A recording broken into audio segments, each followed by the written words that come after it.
What's going on, guys? Shane Faison here. Welcome back to Fight Like, the Fight Tips original series where we cover some of your favorite fighters and 3 of their signature moves. In this series, we're talking about reigning champions, fighters who have made it to the top, defended their titles for an impressive amount of time. Let's get it started with our first fighter.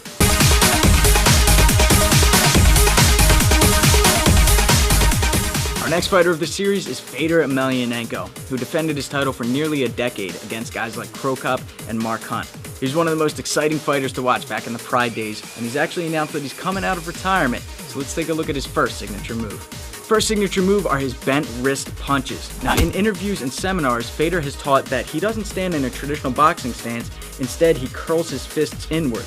He said the reason being is because he throws those wide hooks, and when he makes contact, if his wrist is straight, the hand will cave a little bit. Instead, he likes to turn it inward so it can brace for impact and do even more damage. Next up is the casting punch, and this is taught in Sambo, and it's a punch that helps you get into clinch range. So these are those haymaker punches that you see Fedor throwing, but there's actually some technique involved. So what you do is you aim with your shoulder and lift your elbow, and then you start to extend the punch as you lean out to the side. By the time you make impact onto your target, your palm is going to be facing outward so that you hit with the knuckles. Now, this is a longer range punch, but if your opponent steps in or you misjudge, you can continue the movement and wrap your arm around your opponent's head and then go for something like a hip toss. Last up is his dexterity and understanding clinching and the range. Using the casting punch and other aggressive behaviors, he steps in and locks up if he ever needs it. Like when he fought Fujita, he took that big punch, was staggered and out on his feet, but he knew to step in, tie up with 2 overhooks so that he wouldn't take any more damage.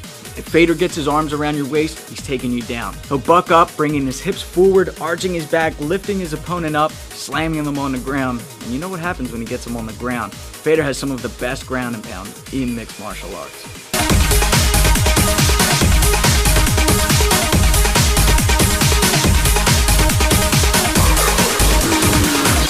Alright guys, thanks for watching. So let me know in the comments below if you think Fedor's going to make a comeback or if you think he should stay retired. And until next time, make sure you subscribe and get the fight tips before your opponent does. I'm Shane with Fight Tips. Self-defense for the underdogs.